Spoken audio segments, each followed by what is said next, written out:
So welcome everyone, and I'm Wendy, and I am coming to you from Redwood City, California on Ray Metush Ohlone land.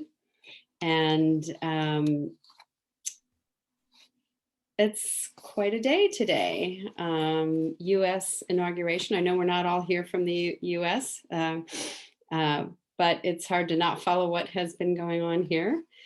And I do want to acknowledge both anybody in the room and anybody watching this afterwards that all emotions are welcome here. So some people may be feeling joy and lightness and elation. Others may be cautious and trepidatious. Some people may still be feeling some anxiety. Some people may be disappointed because it wasn't their candidate that got inaugurated today. And the theme of today is I'm picking up from Joe Biden, his inaugural speech, which I was able to watch on a recording.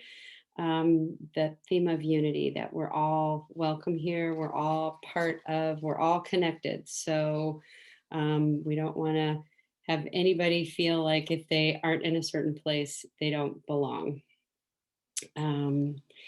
And I'm going to end us a little bit earlier on the meditation to do a healing prayer. I'll make that part, and before we exit the stream, want to offer both healing for our country, for our elected officials, and individual healing.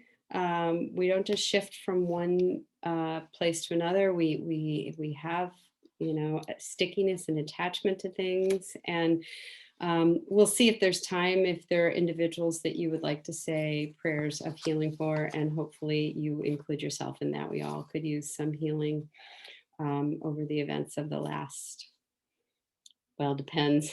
You might want to say 4 years. You might want to say just the last few weeks or last year. So that's the plan today. And if you got the email about this, I'm going to do an embodied kindness. So the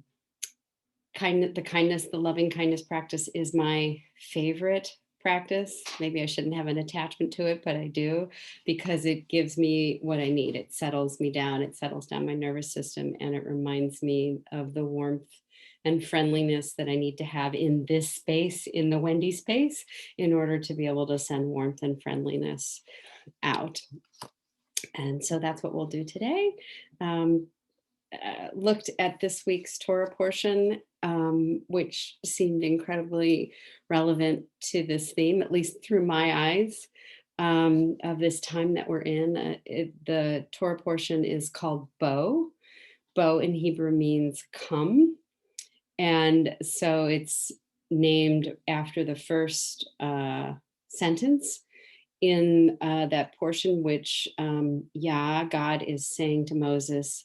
Doesn't say go to Pharaoh. He says come to Pharaoh. So there's been interpretations and riffing on that. And come to Pharaoh, and I have hardened Pharaoh's heart. So those two things are there for us to look at. One way to interpret come is that coming is more intentional than just going. I'm coming there.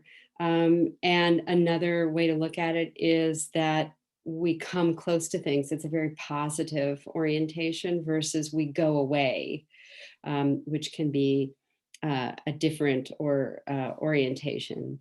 And so at the very beginning of this, there's this sense of already, how do you not only have your own intentionality, but how can you be aware of the, what is happening in the other? How can we not forget that the other is suffering, that we're suffering, and the other is suffering as well. And so in the story narrative of the Exodus story, we're pretty early on. We're about 2/3 of the way through these not natural, but these phenomenon, which are interpreted and called plagues, but they're only called plagues in the Torah, in the Hebrew Bible, a couple of times. They're actually called signs or marvels or wonders. One of them is a plague, boils, and then there's locusts. And, like the resonance of, we're dealing with our own plague right now. We're dealing with this COVID-19 and the novel coronavirus. And so seeing the overlays of that with what is happening with us, and so that we have this narrative, and then it stops 2/3 of the way into these signs, plagues, and God says, hey, you know what? I want you to do something, and you're going to do it because I'm going to take you out. You haven't been taken out yet. I'm going to take you out. And when you go out, I want you to do the same thing over and over again every year as a remembrance of where you were and that I took you out of this bondage. And so start it now before you've even been liberated. Start this process now. And that's Passover. So we celebrate in the Hebrew Bible the first Passover before we are even liberated. I thought that was really interesting because we're not out of this pandemic. We have not completely broken from the challenges that were here a week ago, a month ago, a year ago. And we need to we can stop and step back and say, oh, okay, what's going on here? While we're still in the narrative, we can be reflective about what we want to take forward with us.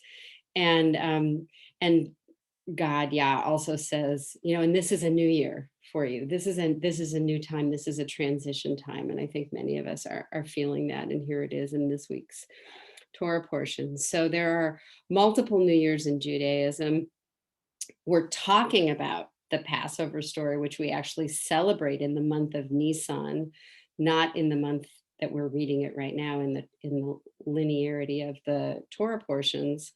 And then one of the other New Year's is next week, which, assuming nothing big happens that changes my mind, it's the New Year of the Trees next Wednesday.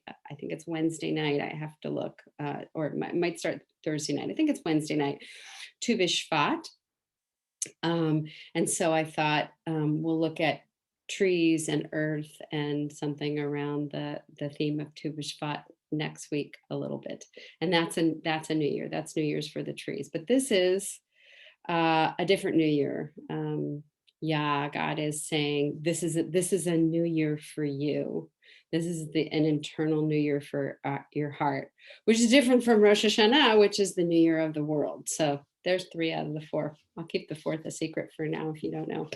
And then we go back to the last 2 signs, which are darkness and death of the firstborn.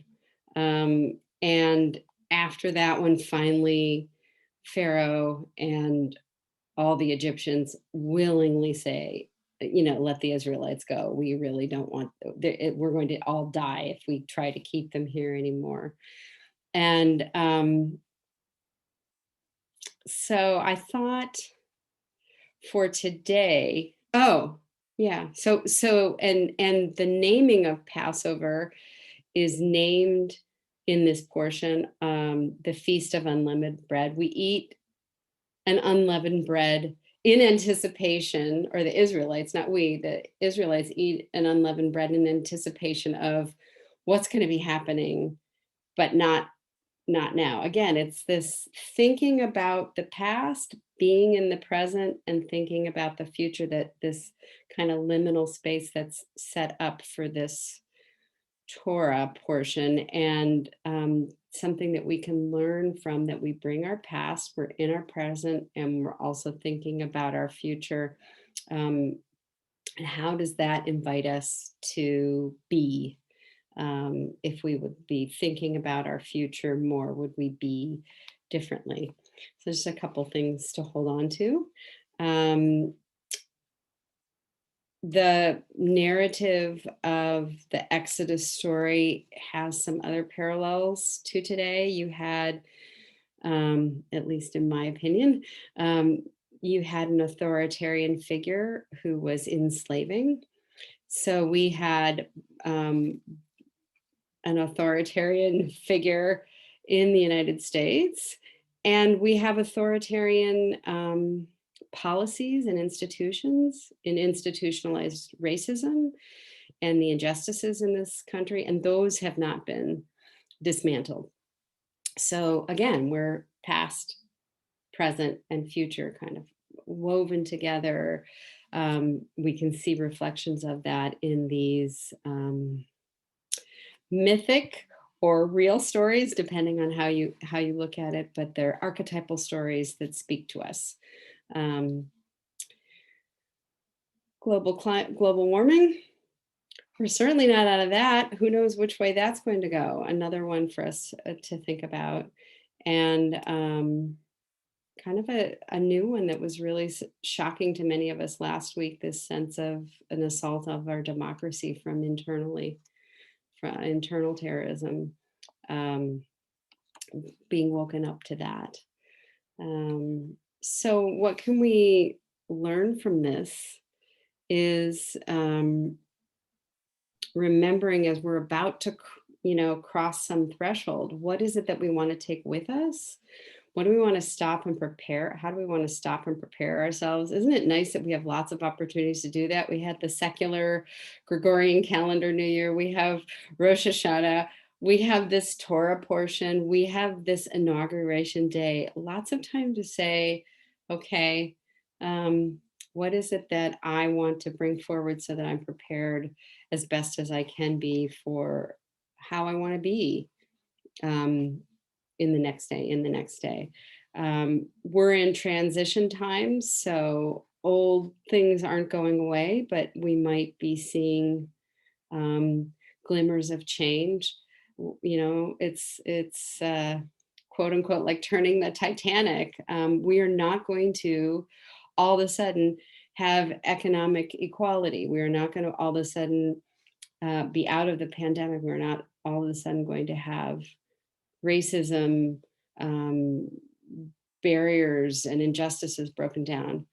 But that doesn't mean that we can't grab on to that which is where we see light and continue to work and recognize that we're not being Pollyanna, that there's still a lot of work to be done. So we start our healing process even before we're out of the challenge that we're healing from. I guess that's the bottom line. And hopefully, the Jewish tradition has some things to say about this, and hopefully meditation as a practice can also help us. I wanted to bring a couple of wonderful wisdom teachings today about what Judaism says about this. And one is about the idea of honoring and honoring others. And that seemed to fit really well with President Biden's inaugural address about unity.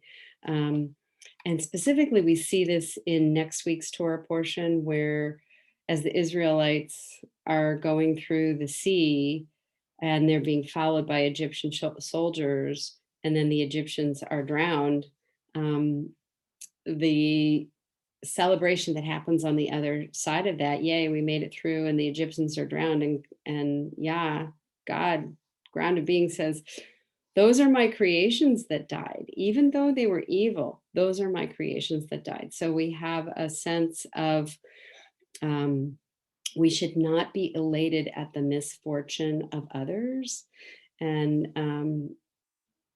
I thought I wrote this down. Oh yeah, Pirkei Avot, the sayings of the fathers that comes from Talmudic writing, says, who is honorable? One who honors others. So how can we honor those who we don't agree with? And I really heard that underscored in President Biden's address this morning, is we need to honor one another. We need to go back to civil discourse. We don't have to agree. but we want to stand for honoring and hearing others in a way that we haven't had good leadership in the past. There's how do I want to say it? There's many reasons that we describe why we break the glass at a wedding, but one of the interpretations, that's the word I was looking for, one of the interpretations is that we break a glass at a Jewish wedding because we are so filled with joy. We also have to remember that there's sadness in life, that other people might be feeling tragedy, that we have tragedy. So that's kind of one way that we hold this sense of our elation should not eclipse the fact that there are people who are really disappointed at the way things turned out. And how do we honor that? How do we be in dialogue with them? In the Passover Seder, we take a full glass of wine and we remember all of these signs, these plagues, and we either pour out or dip out. And that sense of our cup isn't full, there is still suffering in the world, and we need to acknowledge that even when we're drinking wine and having joy and remembering this liberation from bondage, there is still bondage that is happening. And the last one that I wanted to talk about is something that's very dear to my heart, because it's the closing that we use when we leave this meditation. We say, "But Tzelem Yah," but in Tzelem, image, likeness, Yah, of God, the ground of being. And so the understanding is that we have this image imprinted on us, that we are the divine. And how can we see that divine in others, even if we don't agree with them or don't agree with their tactics? How can we open ourselves up to see the imprint of divinity on another? And so Tzelem Yah, or B'Tselem Yah, invites us to point ourselves in the direction of looking for the goodness instead of looking for evil, and instead of looking for challenge and where we don't agree. Let's look for where we agree and where we can honor somebody and appreciate their motivations. And the last thing I'm going to do is tell you a little story. So there's a midrash, which is midrash is interpretation of or riffing off of stories. And so there's a midrash that talks about the angels that were around God when human beings were being created or about to be created, and they learned that God was going to create humans, Tzelem Yah, with the image of Yah on them, and they were jealous because they didn't have that. And so the angels decided, and they were plotting, that they were going to hide the Tzelem Yah, the image of the divine, from the human beings so that they actually couldn't have it and they couldn't see it. One angel suggested that they put it on the tallest mountain that had been created. And another angel suggested that they sink it in the deepest part of the sea. And then the Midrash says, but the wisest angel said, humankind is an adventurer and it will climb the highest mountain. And humankind is resourceful and it will plumb the deepest ocean. If we want to hide it from humankind, let us hide the image inside the human heart. That's the last place in the world that the human will look to seek it. So I love that because it reminds us that if we go inward to our heart and seek that Tzelem Yah, seek the image of the divine, and seek that lovingness, that loving presence, then we can have that both for ourselves and to bring it out into the world. And the times that that's challenging for us to do, the times that we feel like there's a knot, and trust me, I have plenty of those,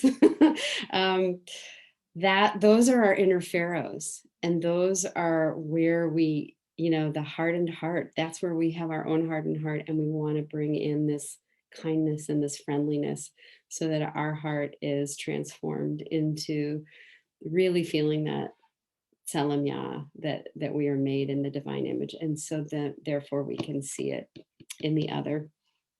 And I just want to leave us with a Fred Rogers quote before we do a chant and a meditation, because I loved Fred Rogers. And I wished he was around during all of this. And he said, the only thing evil can't stand is forgiveness. So if that's the case, let's do big forgiveness for all that has been challenging out there, because that's going to make it run away and disintegrate faster. I believe Fred Rogers, so I hope you do too. It's not about punishing evildoers, wrongdoers, people that we disagree with. Our wish is for them to transform and to tap into that Tzelem Elohim that is inside of every person. So I'm going to do a Niggun. Hopefully I'll remember how to start it. It's by Nava Tehilah, and it's called Tishrei Niggun. And then I'll lead us in a slightly guided kindness, friendliness meditation. For those of you who want to use phrases, may you be safe, may you be strong, may you be content, may you be at ease, that's available to you. It can also kind of prime things. And if you want to, I'm going to make this much more embodied, just to feel kindness and friendliness in your heart, and throughout your body. And it always seems to be easiest to start with somebody that's a dear one, to move to the self. And then that third part, either a particular segment of people, a particular person, someone that individually you're feeling a knot in your heart around, opening it up to that invitation, and always remembering to go back to where it's easy. If it feels like it's being challenged, go back to your dear one, or go back to yourself, and to do what you need to do. If what you need to do is stay with your dear one the whole time, or stay with yourself the whole time, please let yourself do that. Okay. So I talked a lot, so we'll have a shorter meditation.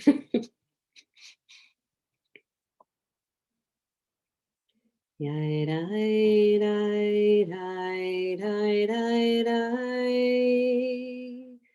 Yai dai dai dai yai dai dai. Yai dai dai dai yai dai dai. Yai dai dai dai yai dai dai. Yai dai dai.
Notice the breath in your body.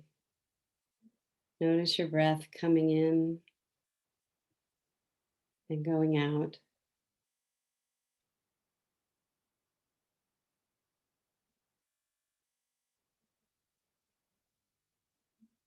Feeling yourself in the cycle of life with each breath. Breathing in the out breath of all of the rest of creation, and breathing out your own out breath into the rest of creation. With each breath, feeling yourself more and more a part of the cycle, not separate from all life, all creation, past and present, and in the future. Noticing the body, noticing your sits bones in the chair, sitting up as tall as feels comfortable for you, feeling the head and the spine stretching upward and the sits bones stretching downward, feeling the breath moving up and down in the body, breathing wide, filling up left to right, and exhaling and inhaling in your own natural rhythm, and breathing and feeling front to back expansion, making room, opening up, reconnecting with yourself, being part of the divine flow. And we start with bringing to mind a dear one, maybe a four-legged creature, maybe a dear mentor, friend, whatever opens the heart easily, and sending them kindness and friendliness. That may be repeating phrases. May you be safe. May you be strong. May you be content. May you be at ease. Or letting that drop down to individual words or no words at all. Feeling the warmth in your heart for this dear one. Feeling it grow, sending kindness and love and compassion.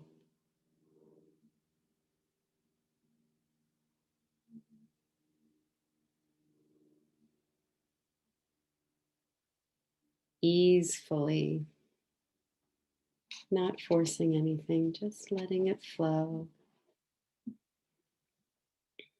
Imagining the whole body sending kindness with our smile,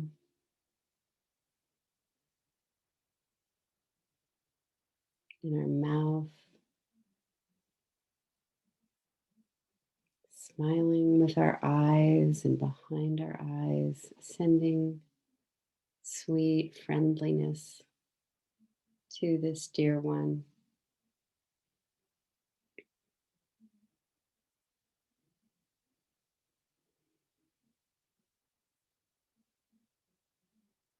Imagining hugging them with our energetic love and friendliness.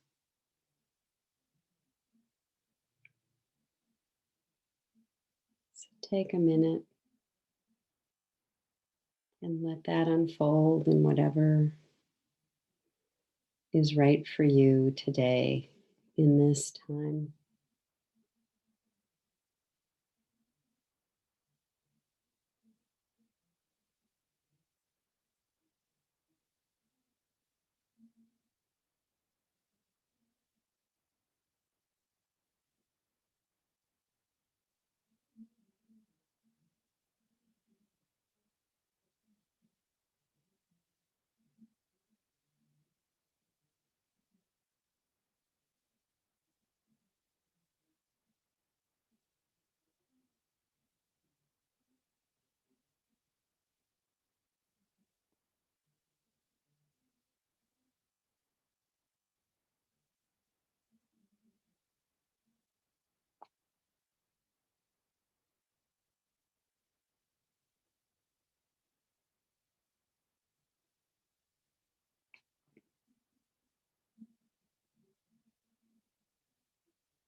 And feel free to stay here.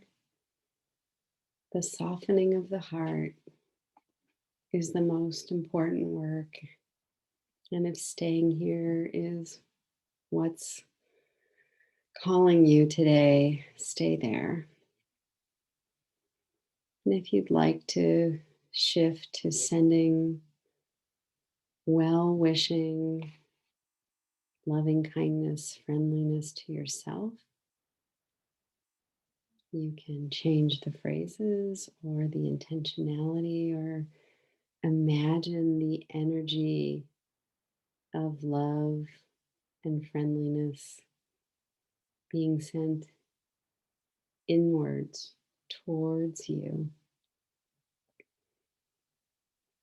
May I be safe.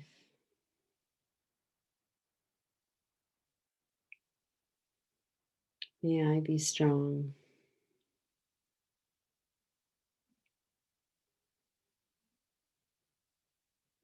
May I be content.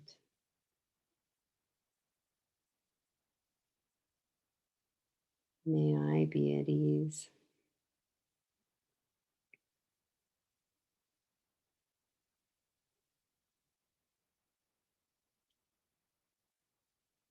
Inviting your spirit to open up to the flow of love, kindness that's always there. Breathing it in.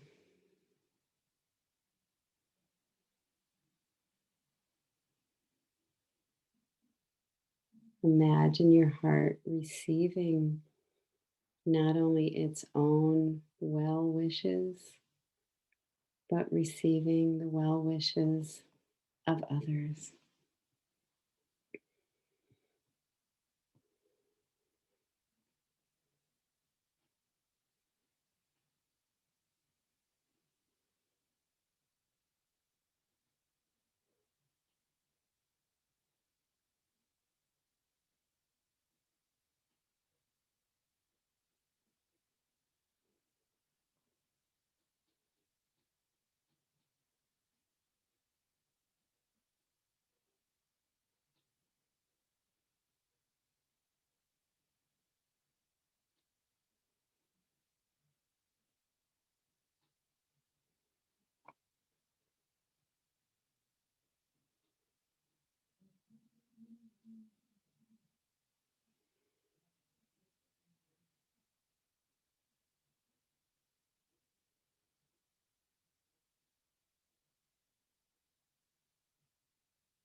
And again, as we move to the last and the longest part of this meditation, stay here, return here if it feels challenging. Return back to sending your embodied and in your mind wishes for well being to your dear one. Or the invitation is to notice challenging people, people that you are challenged with, either in your close life, close to you, you know them personally, or someone or a group of people who you know through the media, trying to invite the heart to open, to untie its knots, to feel the flow, to see the shimmer of the divine that was birthed into every human being. So we know it's there, to look for it, to search it out, to offer friendliness and kindness as a possible balm and healing and transformative energy.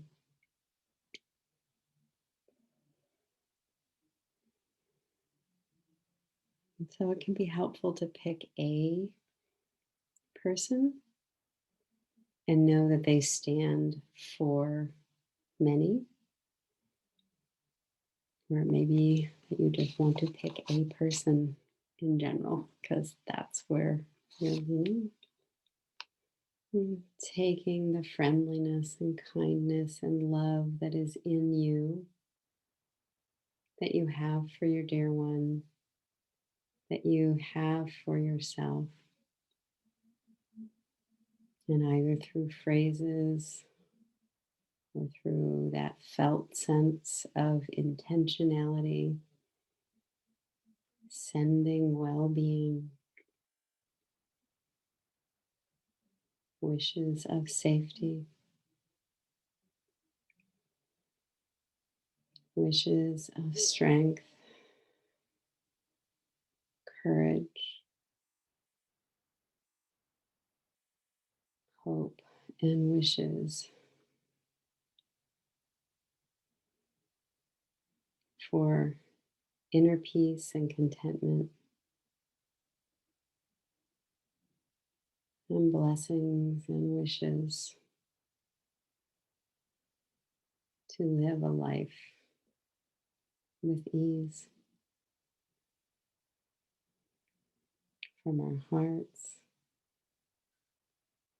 from our bellies, from our heads. We send our well wishes to another or others.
Remembering if the mind wanders off or gets stuck, return to the breath, breathing in, breathing out, return, descending, well wishing to your dear one, and restart the process.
So as we come back, taking a nice big breath in and letting it go.